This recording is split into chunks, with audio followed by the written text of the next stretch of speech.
Yeah. Dalawang house. And then there's a China element, which I think I want to discuss this in our last part very shortly. I hope we can catch up again soon, Senator. At least I feel you can Yeah. see we're very comfortable, and I think people are loving our conversation, even if they're just hearing your audio, Muna. There's huge number of people are listening to us right now. Let's talk about this issue Mhm. of national interest in China. Um, for a moment, especially yung mga nakikinig sa atin na Never Marcos, I mean, we can go through a long list of your dissatisfaction with BBM. Okay, gets ko yan. But this issue of West Philippine Sea is something very serious, right? Because in a way, ang Pilipinas ay parang Berlin in the 1950s. Talagang gitna tayo ng dalawang higante. Obviously, US is an ally and China is a threat. But the superpowers are all here. Ang alam ko, lahat ng Intel assets ng isa nandito na di ba?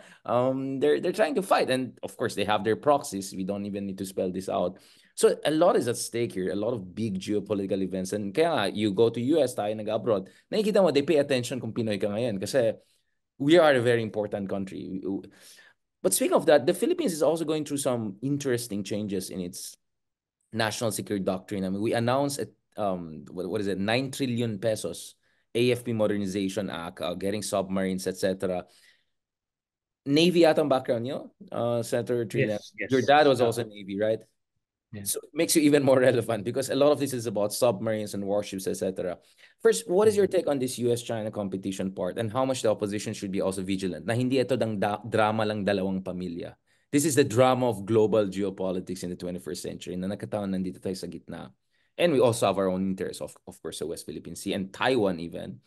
So inevitably the issue of EDCA. But the other one also I want to ask is, where do you see this issue of modernization of AFP? Do you think realistically we can become a force in our own right? Sorry, I'm throwing all of this kasi napahaba Yeah. yung usapan natin kanina na migraine kaya ata. Can we a little bit discuss about the US-China aspect and then transition na tayo sa AFP and West Philippine Sea? Okay. Well, let me just add a dimension dun sa previous conversation natin.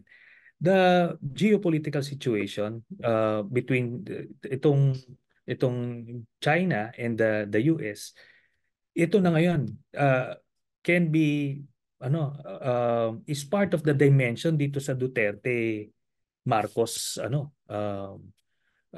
rift kaya with China backing the Dutertes, kasi alam nila in a snap, mag-shift ka agad pagka Sara assumes as president, immediately magpo-pro-China policy ka agad yan. Within 24 hours, hihinto yung EDCA and everything. Ngayon, lahat ito, I believe, is anchored on the basic issue na whether China will reclaim Taiwan or not. So based on the intelligence information, they plan to make a move within the next few years. Tinitingnan nila by 2027. So what China is trying to prevent is any possible hindrance to that plan. And ang hindrance doon, ang primary hindrance doon would be the ability of the US to engage in a what's this, in a war, supporting war. Ngayon, Kinetic. yeah, importante yung mga forward operating bases or let's say EDCA, itong EDCA bases na ito can be technically forward operating bases once fully operational siya. Ngayon, iniiwasan ng China yon. And in full swing na yung development na ito. Once fully operational na siya, it cannot be undone. Di ba? So the time to move would be itong mga panahon na yan. Kaya nga itong ouster plots against the Marcoses are real and imminent. No? Kaya yun yung nakikita kong pinaguhugutan ng lakas ng loob ni Duterte. Kasi you don't just do an open war like that against Marcos na wala kang nasa likod. No? So ngayon, Patron.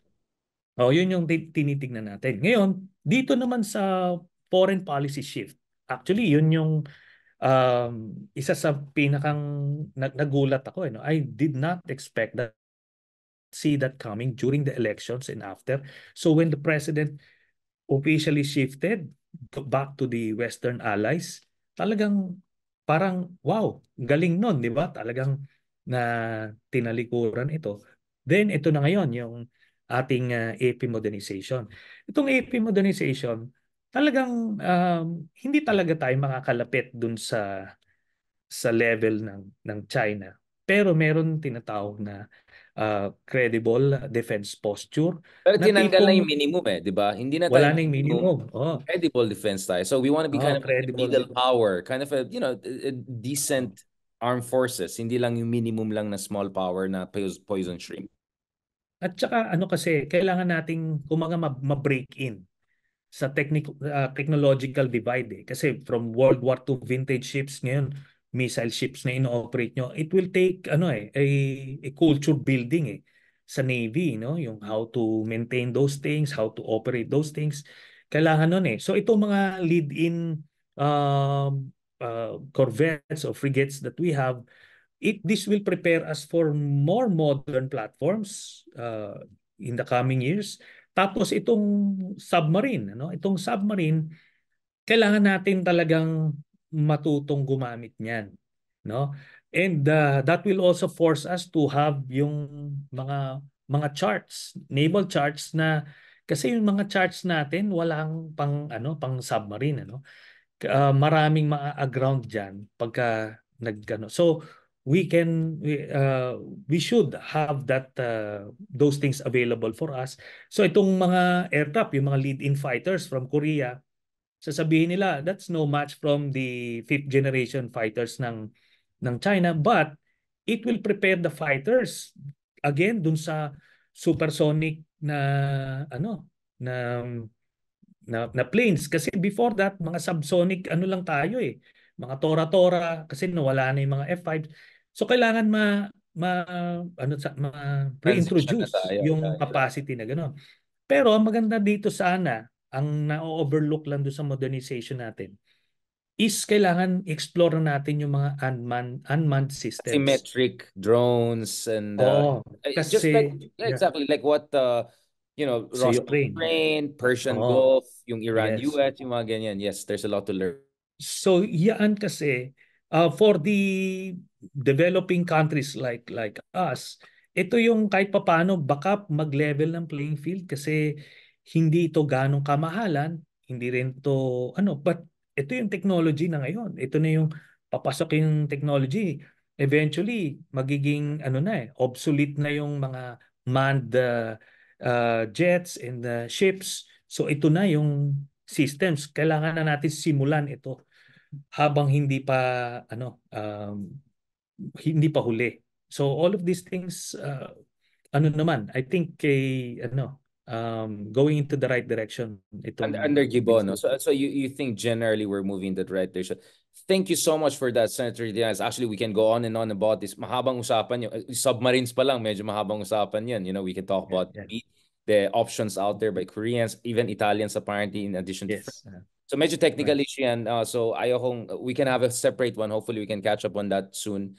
But thank you so much, Senator Trillanes. I mean, since last time we discussed, I'm glad to see medyo maaliwalas na yung mga kasama natin. Those were the days. They were very, very difficult. yeah, yeah, Kalbo pa ako nung time na yan. Tapos I gained weight. I mean, I look at totally different guys. So those were not easy days for a lot of yeah, us who cared about the Philippines, cared about the West Philippines, cared about the lives of Filipino people, cared about the dignity of our nation. So I'm glad that we're moving in a lot of direction. I'm glad, and thank you, Senator Trillanes, for this very honest conversation about, it's not about choosing between greater evil and lesser evil. It's not about having popcorns.